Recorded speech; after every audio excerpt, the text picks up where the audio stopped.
Hello everyone. Today we're going to review Quiz 2. Quiz 2 is mainly about bond valuation and the portfolio choice questions. So, first question. A 3-year bond has 8% coupon rate and face value of $1,000 if the yield to maturity on the bond is 10%. Calculate the price of the bond, assuming that the bond makes semi-annual coupon interest payments. So here, the coupon is 80 per year, but it makes semi-annual coupon interest payments. So each period, the coupon is 40, and the interest rate you use to discount the cash flow is 10%. So using our financial calculator, you will get B. Number 2, the range of the values that correlation coefficients can take can be from -1 to +1. It's the definition of the correlation coefficient. For two-stock portfolio, the maximum reduction in risk occurs when the correlation coefficient between the two stocks is -1.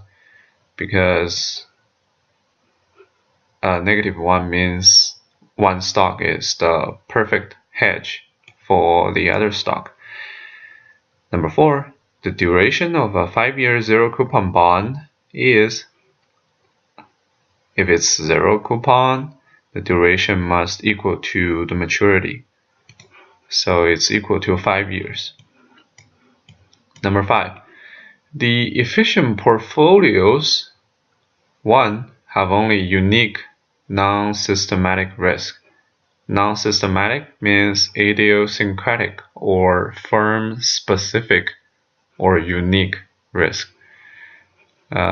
This is not true because in a portfolio, like two stocks will have correlation and co-movement. So it will have both firm-specific risk and the correlation between the two stocks. 2, provide highest returns for a given level of risk. This is true. 3, provide the least risk for a given level of returns.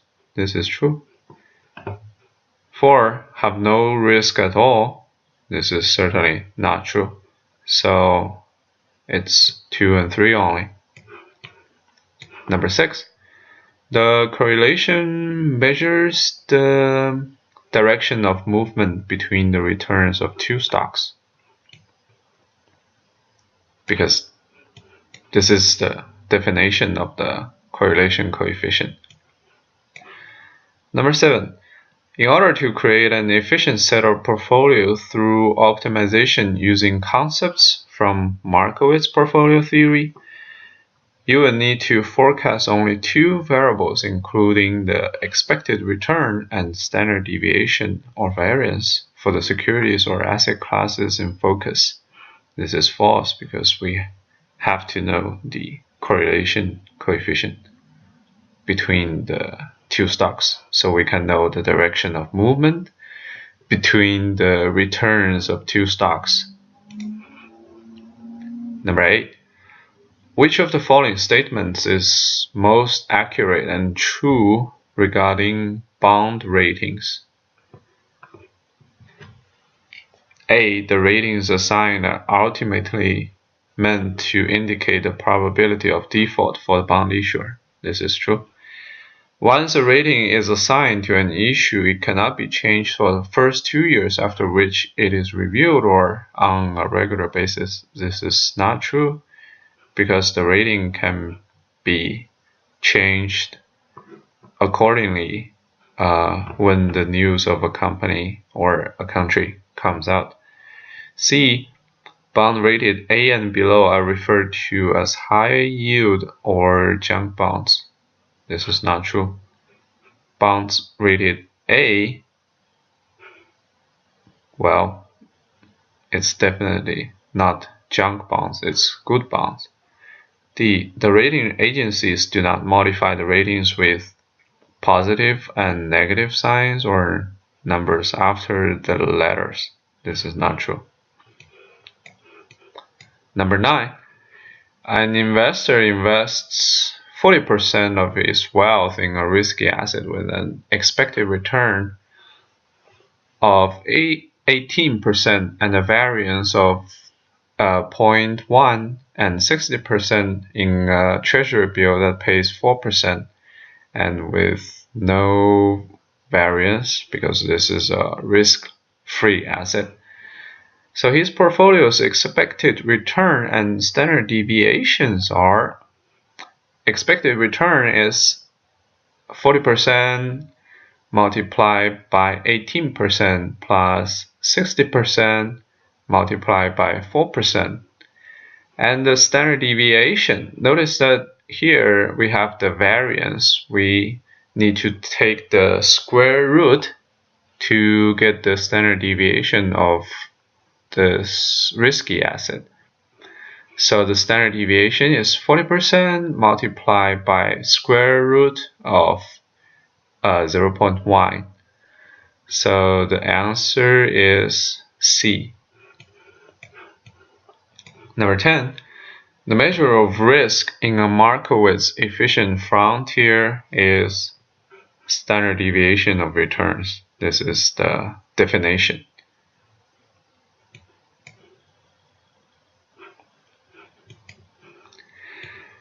If the standard deviation of a stock A is 30, the standard deviation of stock B is 30, and the correlation between stocks A and B is 0.8, the covariance between stock A and B is 0.8, the correlation coefficient multiplied by 30 and multiplied by 30, we will get 720, and the answer is C.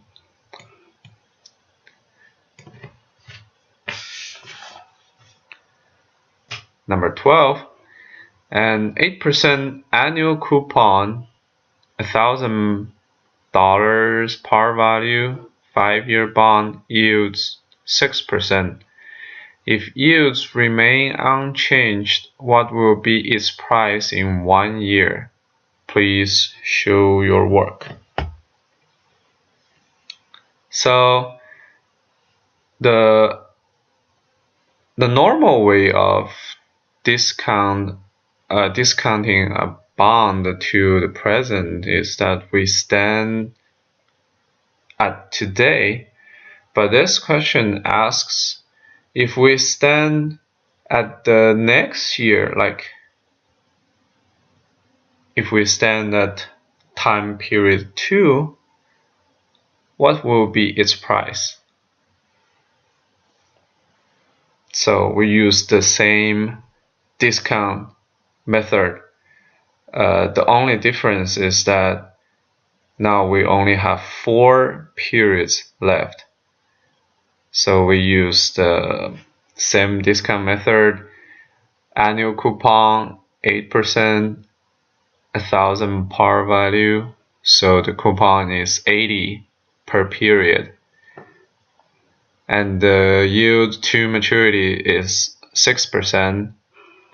So we discount for $80 to the next year, and the 1,000 par value also to the next year, which is 1,000 over 1.06 to the power of 4. So the answer will be 1,069. Basically, how we do this problem is the same. The only difference is the time period. Normally we will discount in 5, but this will discount in 4.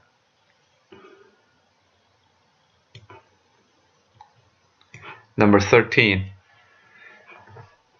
what is a measure of the average rate of return an investor will earn if the investor buys the bond now and holds until maturity?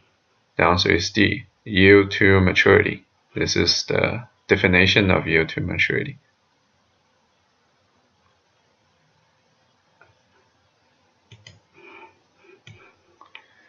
Number 14, a 9% 16-year annual pay bond has a yield to maturity of 11% and a Macaulay duration of 9.25 years.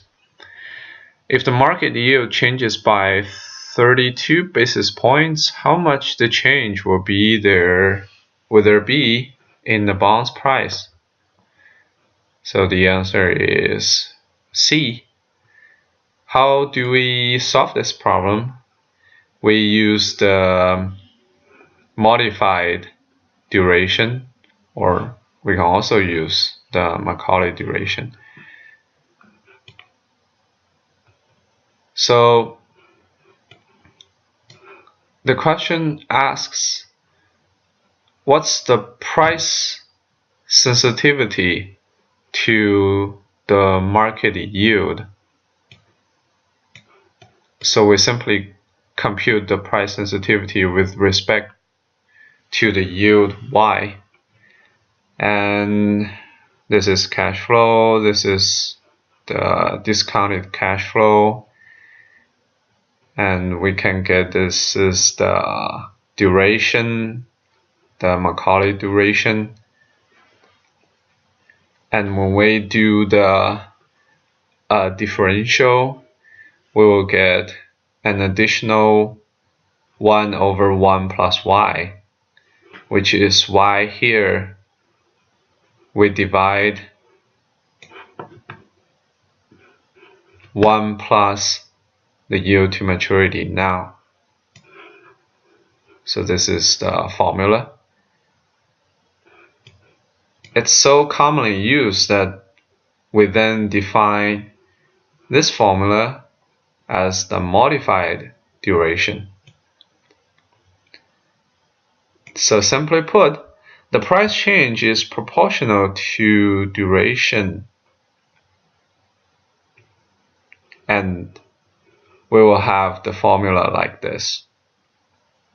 This is the price change, the Macaulay duration, and this is the yield change, and this is the 1 plus yield to maturity.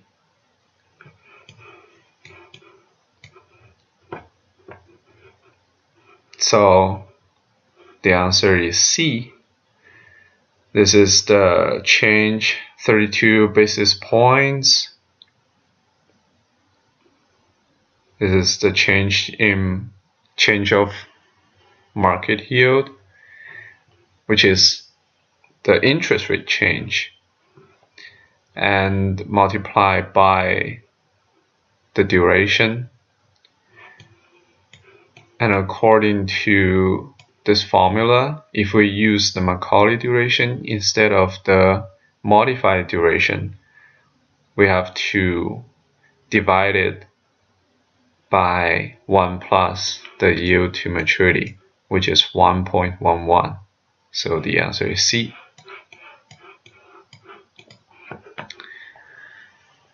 Number 15. The term structure of interest rate is B. The relationship between the interest rate on a security and its time to maturity. This is the definition of the term structure of interest rate.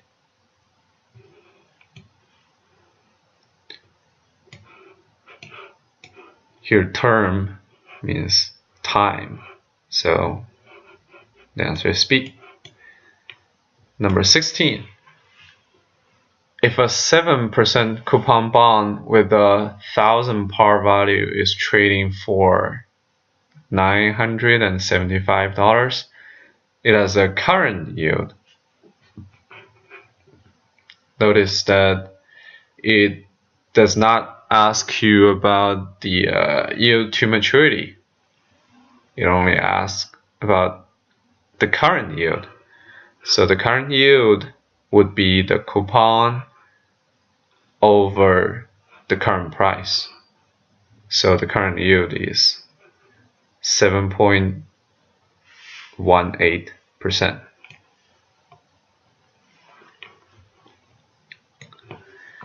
Number 17.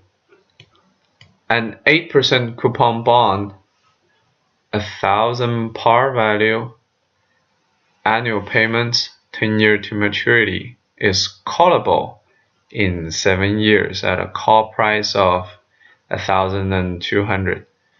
If the bond is selling today for 900, the yield to call is closest to, the answer is C.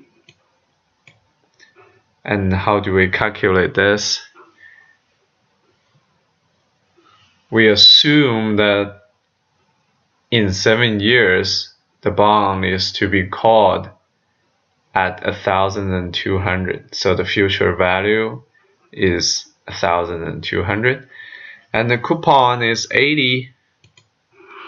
The present value, the current price, which is 900.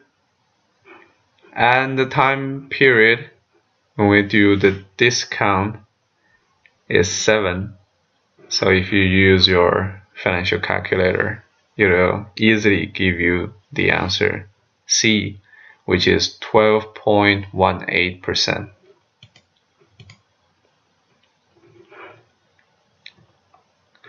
So that's all for the review of Quiz 2.